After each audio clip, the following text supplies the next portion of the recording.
started. It is 7:01. I am Ann Forrest, teaching disaster preparedness, and this is class number 5. So welcome. We are going to talk about what should my plan look like. I think this is really interesting because you hear a lot in disaster preparedness conversations about make a plan. And until I actually sat down and started thinking about it, I really had nowhere to start. I think the idea of making a plan is not near specific enough. So I will show you what it looks like for my family. And then if you have questions, I'm happy to answer. So to plan smartly, you have to know your hazards. Earthquakes, number one, not because they happen that often, but because if they were to happen, so many things are impacted. Just every single lifeline we have, every system we have, everything will get messed up. So it's why it's at the top of the list. Again, not because it happens very often, but if they were to happen, an earthquake was to happen, it would be very, very impactful. And then all the rest of them you're probably very aware of. Quite a few of them are environmental. Snow and ice is up there, windstorms up there, power outages up there. And I wanted to highlight that of the top 9, 7 of them basically our guidance is shelter in place. We in Seattle do not leave very often. We do not evacuate. Very hard to evacuate a city this big, especially with all of our bridges. Where would we go? So it really does make a lot of sense to prepare to shelter in place, meaning you gather all the stuff that you might need for a couple weeks of staying at home and you have it there and ready to go. So that's what we mean about knowing your hazards. The hazards for us really entail staying at home. There's not a lot else you can do about it. You can't run away from a great deal of these. So why do I need a plan? And it's mostly because if you don't have a plan, you might be in a situation where you are very shaken up. Everybody in your household is very shaken up, and you can't communicate and talk one another down.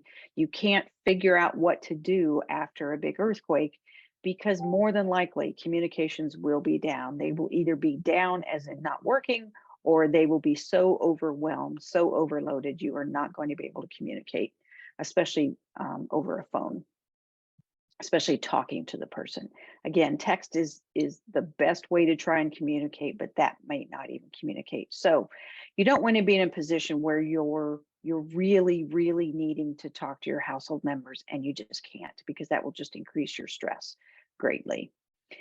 So another reason to have a plan is because there's no time, like a house fire. If your house was on fire, where would you go? Outside, so you're not running around the house trying to find other family members. And then also, the more you think about it, the more you practice it, the more you talk about it, the more it is ingrained in your psyche, and it builds your muscle memory so that you can act in the smartest way possible without having to be able to think really, really clearly.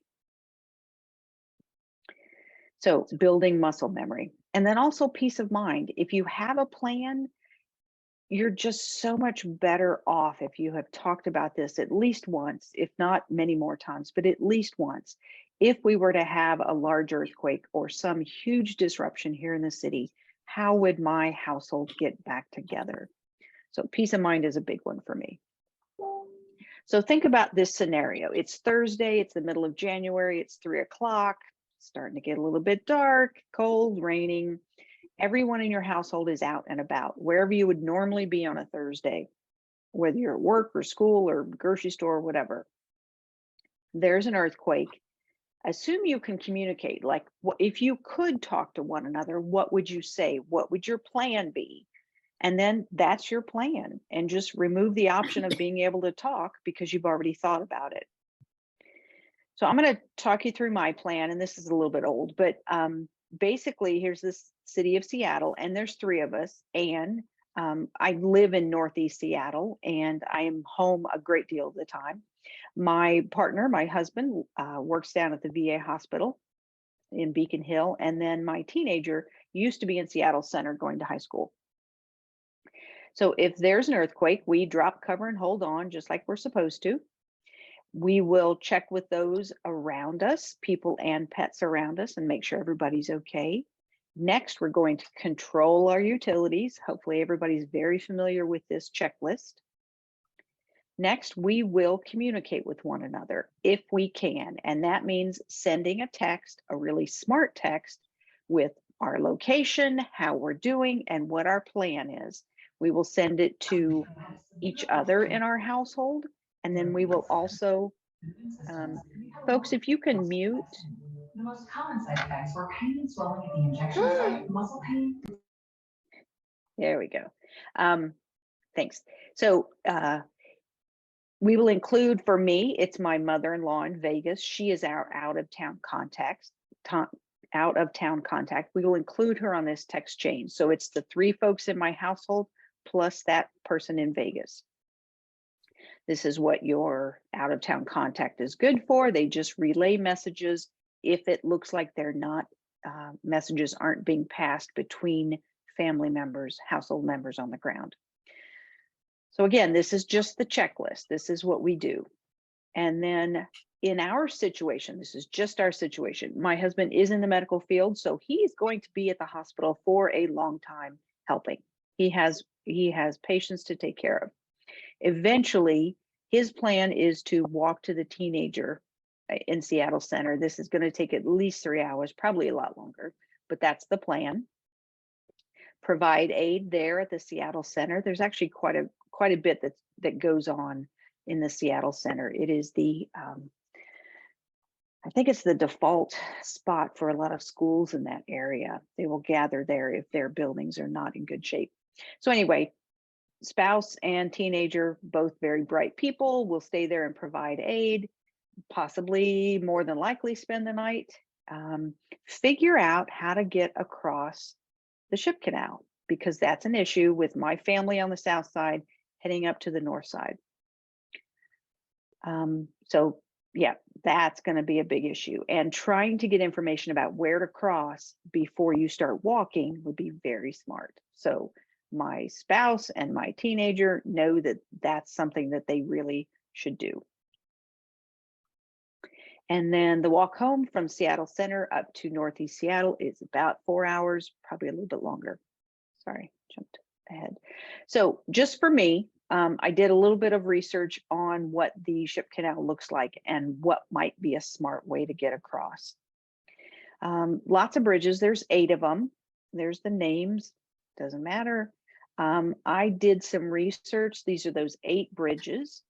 And I'll be sending out these slides, so you don't have to worry about writing any of this down. And this is a very unscientific way I did it, but I did it. So basically I was looking at what bridges have been retrofitted. The one that's most recent was the Aurora Bridge, and that was 2012. It's a very long bridge. So not sure it's going to hold up, but there you go. That's just information. And then the Ballard Bridge and the Fremont Bridge, they were supposed to be retrofitted in 2020, but that is put off until who knows when. So again, looking at these bridges, number 5 is the Aurora Bridge, number 6 is the Ship Canal Bridge. Both of them have been retrofitted. This one in 2012, and this one was partially retrofitted in 2000. So I'm looking at the stability of bridges at the moment. Moving forward, I was trying to look at these bridges and the liquefaction around them, because it's nice that the bridge is good and stable, but if you're not able to get onto the bridge at either end, either the north end or the south end, because the soil has just, you know, been through so much, then that's not going to help my household members walk across a bridge. So the Aurora Bridge looking pretty good. There's no liquefaction on either side. I think I might have messed those 2 up. I'm not very good with names of bridges. Anyway, the one that's in yellow, the one that was retrofitted in 2000, the south end does not look like it will be in great shape, and it might be very difficult to get up on that bridge. So then I started looking at the cuts. Man-made, very, you know, really pretty narrow. Would that be a way to get across? Either because, you know, you can borrow somebody's kayak, or maybe there's some kind of boat, or maybe you just swim. So that was the next thing I was looking at was just swimming across the ship canal.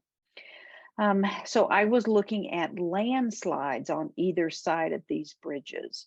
Again, with the same thought in mind that, it's nice that the bridge is good and stable, but if the land that the bridge is on either end is unstable and will be very difficult to pass, it's not going to help my family members very much. So again, looking at the cuts, they really look pretty good. There's not landslides on either side of them, not super close to the cuts. So not so much liquefaction isn't a big issue. And wait, I'm going to back up because liquefaction isn't a big issue, and landslides aren't a big issue. So again, the cuts are looking really good for me. For my family, if my husband were to walk straight home, so this is the green dot is him, and hopefully you can see this. The green dot is him down here in Beacon Hill. If he were to walk straight north up to Northeast Seattle, I would, if I could talk to him, and he has seen this, but I don't know that he'll remember it. The Montlake Cut is probably the smartest place to get across the bridge, to get across the water, to get up to me in Northeast Seattle. Oh, sorry. Did not mean to do that. Okay, so things to think about for your plan, for your household is, where are you going to get your family members, your household members back together? Maybe it's not at your home. Maybe there's a smarter place. Maybe it's a neighbor's, a family member's house on the way there. Maybe there's something in between where the 2 or 3 of you are that you can meet up that makes more sense than one of you doing all the travel. So everybody's plan's different, but where are you going to get them back together at? How are you going to do it? Consider walking, and then kind of expectations of how long you think it might take. If you're at work, what needs to be done before you leave? Is there a great deal of work to do, or can you just, shut the door, lock it, and leave? Good thing to start talking to your employer about what needs to be done before you leave. The city of Seattle does continuity plans, business continuity plans with businesses. So if you have an employer and you think you can get them engaged in that, then ask them to contact the city, and somebody like me will come and help out with trying to figure out what to do to keep your business secure for a day or so, or keep open and operating if that's possible. Schools plan. So I live in Northeast Seattle. Ingram High School is up here. So a lot of my day yesterday was spent watching that and thinking about what was going on at Ingram High School. So I made a video a while back, and it's actually on the bottom of your handout for this week, or somewhere in there. Oh man, I don't see it on there. It wasn't. I think I might have accidentally removed it. I will. Nope, it's there. Second, What's that? under homework, it's second. Yeah, watch the school reunification video. So if you don't have kids in school and you're not interested, that's fine. If you can pass that on to folks that you know that do have kids in school, it will explain a little bit of what we saw yesterday. If you were watching the Ingram High School reunification plan, where parents were all standing around trying to figure out how to get to their kids, they set up all those round tables. I was thrilled when they used the word methodical, because that's a word I use a lot in the video. It is a very slow, methodical process. So it happened exactly like I thought it would. I thought they did a pretty good job. It is actually, the reunification plan is run by the school, is not run by the police department. And I think the media might have gotten that a little bit wrong. But anyway, if you have kids in school, ask someone in charge at your school, what does our reunification plan look like? Where should parents wait? And then think about, if you have pets, think about what to do with them. Sorry, just trying to make sure everybody's muted. You know, where will they be? How can you reunite with your pets? And then if you have anybody in your life that needs a little bit more care, anyone with access or functional needs, if you have elderly parents or anyone that's in your circle of influence that you need to take care of, you certainly need to be thinking about them and what can you do to make their lives as easy as possible. So you just have to think about what's going on with your household and what might make sense. If you have any specific questions, I'd be happy to take a phone call after this class and talk you through it. I don't have the answers, but I've thought a lot about this and I can help you maybe troubleshoot, and I can certainly be a sounding board if that would be helpful. School reunification real quick. This is how it works. The kids are all separate. They are taken someplace out of sight of the parents. Yesterday at Ingram, they were all in the auditorium, I believe. Parents gather outside. Parents have to bring an ID, even if you are the parent, bring an ID. And then kids and parents are paired up one by one and they leave the school. So that's basically how it works. And again, if you want to watch that video, I'll explain it a little bit more. So real quick, any questions having to do with making your family plan?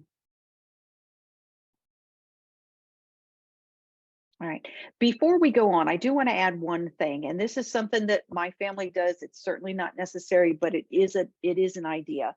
Because I am in Northeast Seattle, I work from home, and my spouse, my husband, is in Beacon Hill, and he's in the medical profession. I know I will not see him for quite a while, days, more than likely, if not longer. So because he's in the medical profession, we wanted to be able to talk, even if I'm okay that he's there and working. That's exactly where he needs to be, but I would like to be able to talk to him. So we have purchased GMRS radios, General Mobile Radio Service. I think that's what GMRS stands for. It is, you have to buy a license, but there's no test. And it allows Andrew and I to talk to one another over this radio. Mine is sitting on my desk. It's plugged in at all times. His is at work, sitting on a file cabinet in the break room, plugged in all the time. So he and I can talk right after the earthquake. More than likely, we will be able to talk because it is not relying on cell phones, on cell phone towers or Wi-Fi signals or anything like that. So he and I will be able, most likely will be able to talk after an earthquake. And then when he is finally on his way walking home up north to me, he takes that radio with him and walks, him and the radio walk north.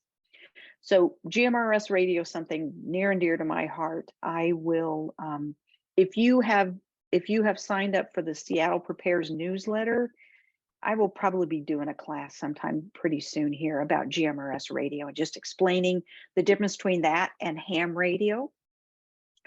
They're both very interesting. But if you are often separated from household members and you'd like to do something like a GMRS radio, I can help you with that. So A question on that. When Yeah.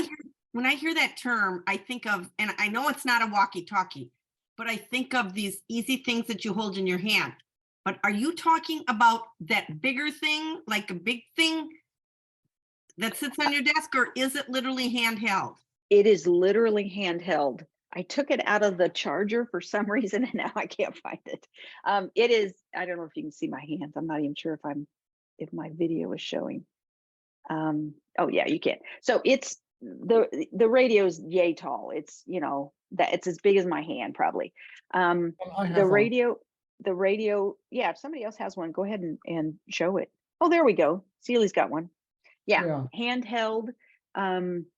The license is $35. One license covers your household. So we have one license for the 3 different radios that we have up and working. $35 license. The license is good for 10 years. The radios are, the one I bought and I love is $60 maybe.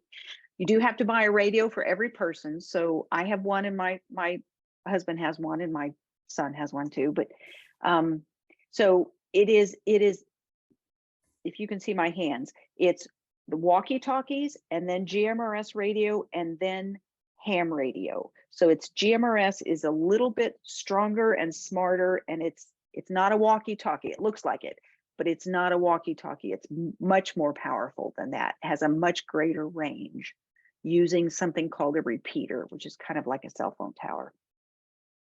Do you have, are you using a repeater for your GM? I'm a ham radio guy. There are repeaters on GMRS. Are you set up to use those?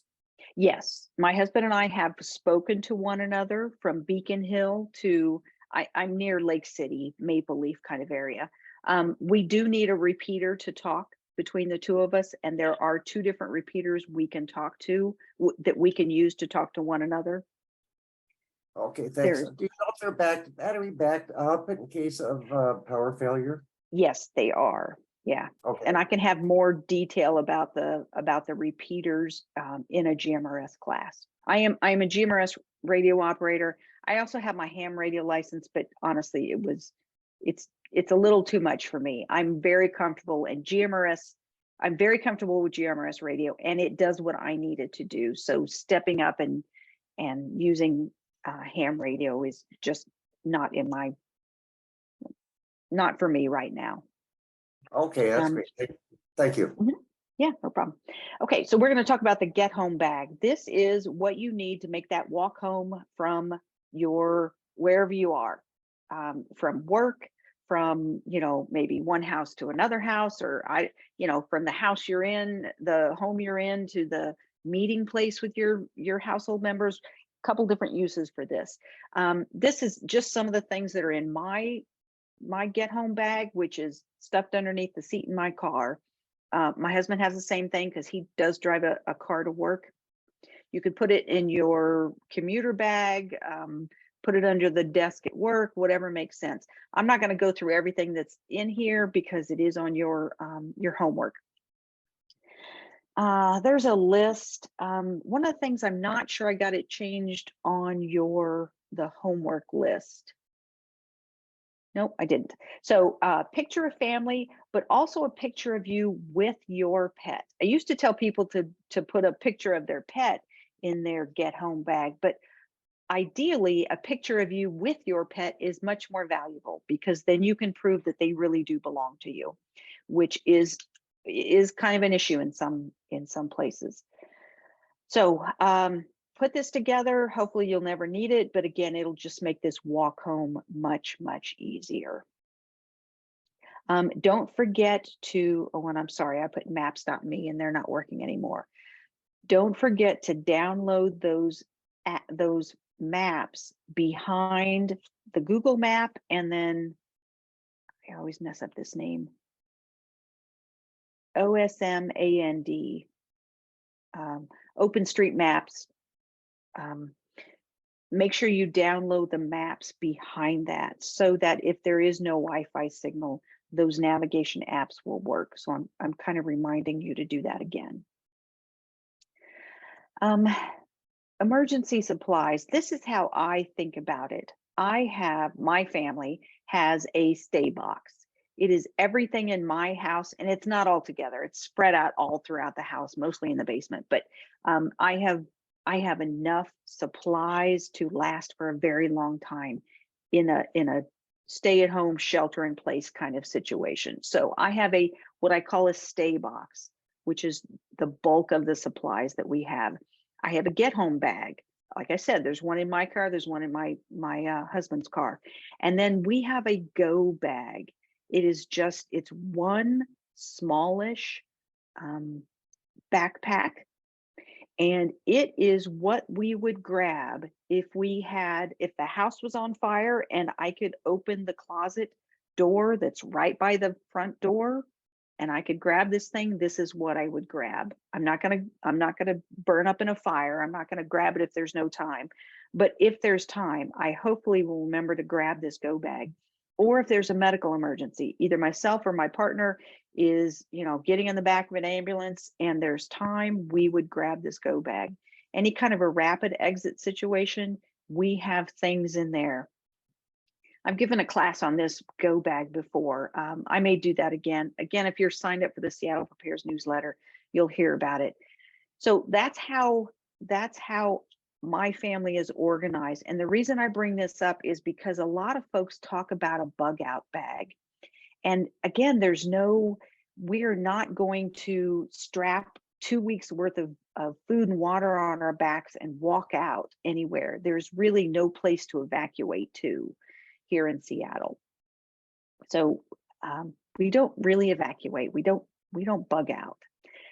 The folks that would are, floodwaters, wildfires, tsunami, that kind of, well, not tsunami, because that happens too fast, more like a monsoon.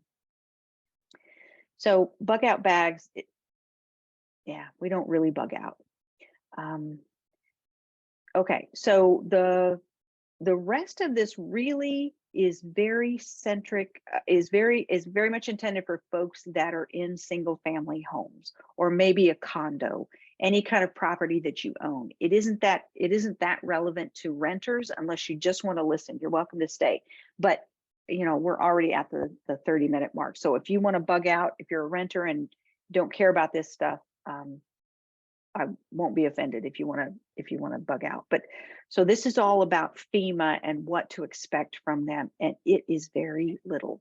It is much less than most people think. And because FEMA is getting involved in stuff more and more, because we're having more and more natural disasters, the word's going to get out, but I just want people to know FEMA does not make you whole after a disaster. They absolutely do not make you whole after a disaster. It is written in their charter. They will not fix everything. So let's talk about what they can do. They can put you in disaster housing for about 18 months. This is after a state of emergency has been declared and all the right people have said the right words. If we were to have a large earthquake, it would be declared a disaster and FEMA would kick in. The FEMA trailers that we've all heard about, that's kind of the disaster housing that I'm talking about. So just a place for you to live until you can kind of get your feet underneath you. And then for other expenses, they will offer you loans. And this is weirdly through the Small Business Administration, but it has nothing to do with the business. You don't have to own a business. Low interest disaster loans, that you have to have enough damage to your property. And if you don't have the assets to qualify for a loan, they will kick you into the individual and household program, the IHP. They are covering expenses that are not covered by insurance or any other aid. Things like replacing personal property. You're in a hotel and you need an alarm clock. You need pajamas. You need clothes. Transportation, they're not going to buy you a car if your car is ruined, but they will, help you out with getting around with a bus. Medical and dental and funeral expenses that are not paid for by insurance, they can help you with that. But that's about it. The amount that you can get through the IHP is set annually. I couldn't get any answers on what that is. And not everyone will qualify for the maximum. So FEMA will try and get you into a low interest loan, meaning you're paying it back on top of your mortgage. If you still have a mortgage with your house, on top of your mortgage, you now have a loan to try and get your house fixed up. And they will give you enough money to make your house habitable. Not return it to the state it was in before, but make it habitable, meaning they will fix the walls, they will help you fix the plumbing, but it's still going to be a mess. And don't quote me, these numbers are current, I just looked today, but don't quote me on this, 2 years from now, because this stuff is constantly changing. It depends on the state of this program changes often, and it'll depend on how much damage is on the ground. But I just want you to know that you will not be made whole by FEMA. If you choose to walk away from your mortgage, you need to know Two different words. It's recourse and non-recourse. And this is all in the foreclosure world, if you walk away from your mortgage. So a recourse state, and this is state as in one of the 50 states. If you're living in a recourse state, the borrower is personally liable for the debt, meaning you can't really walk away from your mortgage. If you live in a non-recourse state, the lender, the bank, the mortgage company can't do anything other than foreclose on your property. They could take your house if you stop paying on it, but they can't come after you for what's remaining on your mortgage. So those are the two different kinds of states. You're either in a recourse state or you're in a non-recourse state, except Washington is a non-recourse state, sort of. I'll explain that. This is the example I use. So let's say you still owe $300,000 on your home. Wouldn't that be nice? I'm not in that position, but there's a big earthquake. Your house is uninhabitable. It's not safe to live in. You can't make it safe enough to live in, or you're just wanting to get out. So you stop paying your mortgage. They foreclose on your house. The bank sells your house for $100,000. So there's still $200,000 that the bank wants. How do they get that? In a pure non-recourse state, the bank absorbs that difference. They go through something called a non-judicial foreclosure. A judge is not involved and everything stops. The bank somehow eats that $200,000 that they couldn't collect from you. They have insurance, blah, blah. In Washington, again, we're that non-recourse state, sort of. There is an option to have what's called a judicial foreclosure, which means a judge gets involved. A bank can put a lien on all your real and personal property. They can garnish your wages, and they can get that $200,000 back from you somehow.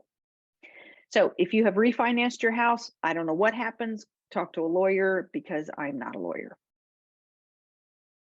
And that is it for this week. We are going to talk about emergency communication hubs and stuff you can do, how you can prepare with your neighbors and how you can prepare with your community after a large disaster.